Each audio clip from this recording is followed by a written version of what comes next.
Well, I don't know if this is going to work, but I thought you might like to see the whole thing.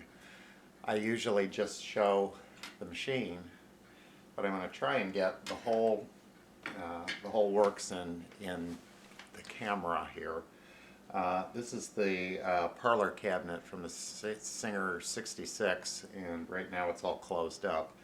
But in this door, I don't know if you can see it, but that's where the wheel is that leads up to the belt. Now through here we have,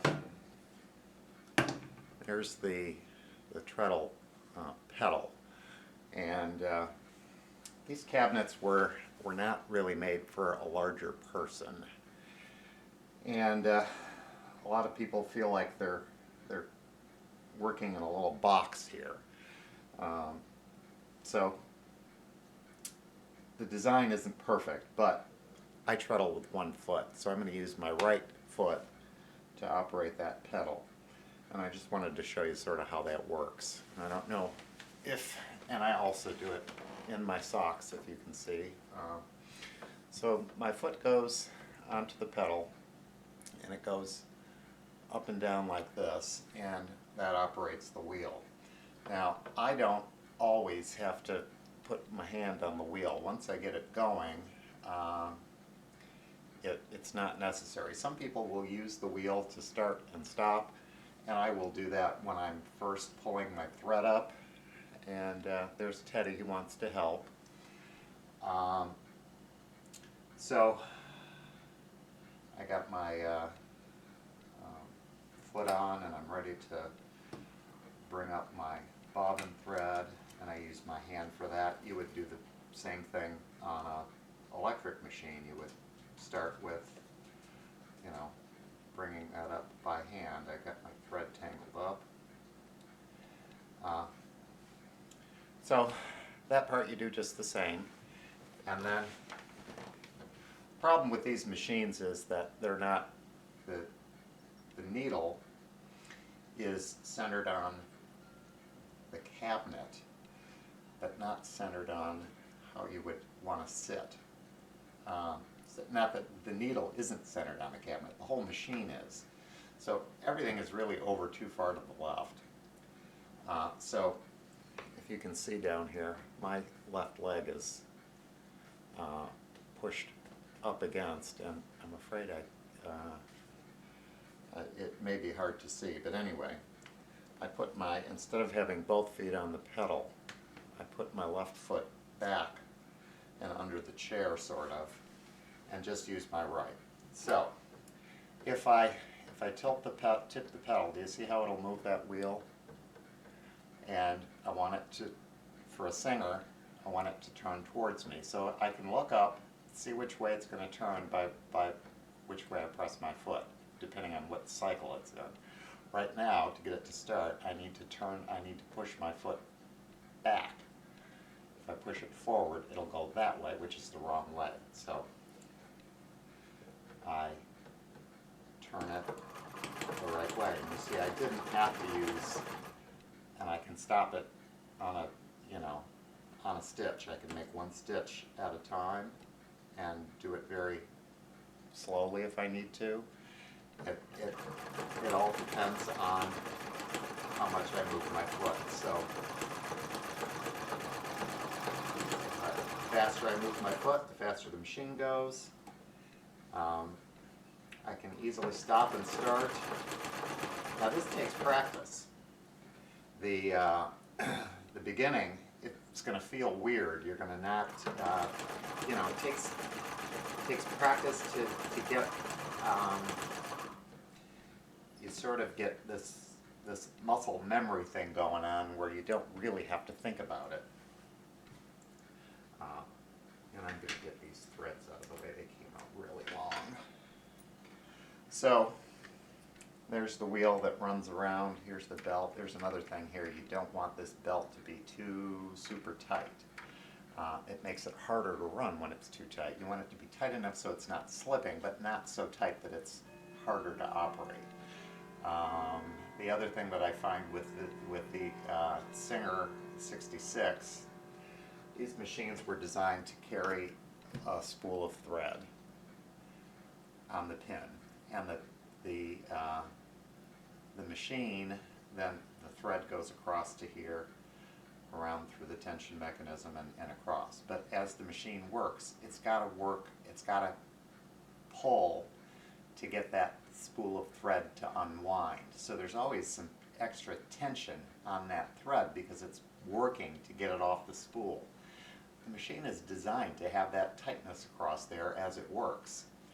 When you use a thread cone, and I don't know if it shows in the picture that I got a cone stand across there that the thread is coming across to, it doesn't allow for that tension to happen. So I've actually put it into one of the holes there. I shoved a bent up paper clip and I had the thread wrapped around it once to give that extra bit of tension across the top thread so it stays in tension. If you don't do that, you're going to keep tightening and tightening and tightening your tension until it's so tight that it wants to keep shredding and breaking your thread. But if there's not enough pull here, you end up getting all these skips and bunches and wads of thread that pull their way through. So I found that to be my solution to that shredding thread problem. And right now, where my foot is, it's I'd have to push really hard because I'm at the bottom of the thing, and the pedal is at the bottom, and I still need to go that way to get this to turn right. So I'm going to start it with my hand.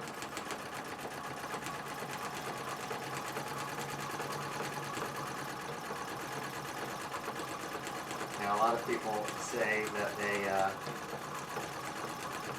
normally treadle with both feet, but if you really watch them, the left foot, or one of the feet, is really just resting on the pedal, and usually they put one forward and one a little bit back, and this one's just really following along. It's not really doing any work, but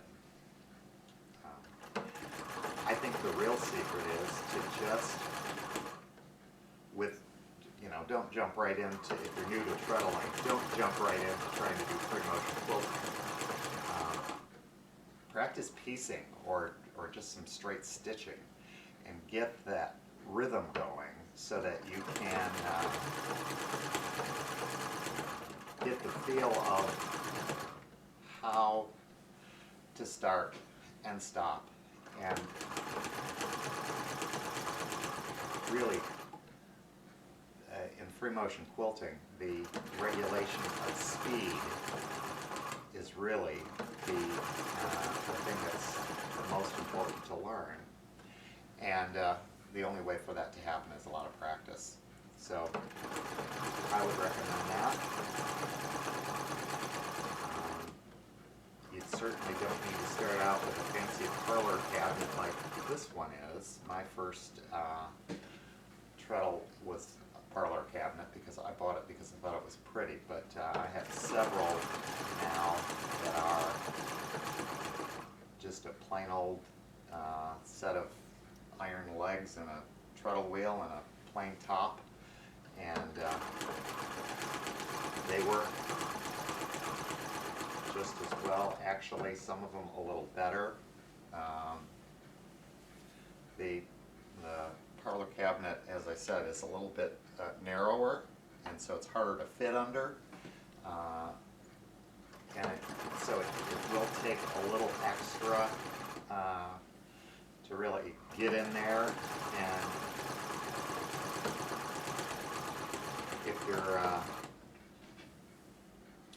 if you have a choice as to which one to learn on, I'd start with a bigger, a more standard cabinet, not a parlor cabinet, but just one of the basic treadles that have standard legs, and they do offer a little bit more space, and that makes it easier. on the side of the quilted bag here. And hopefully you can sort of see what my foot does while I'm stitching.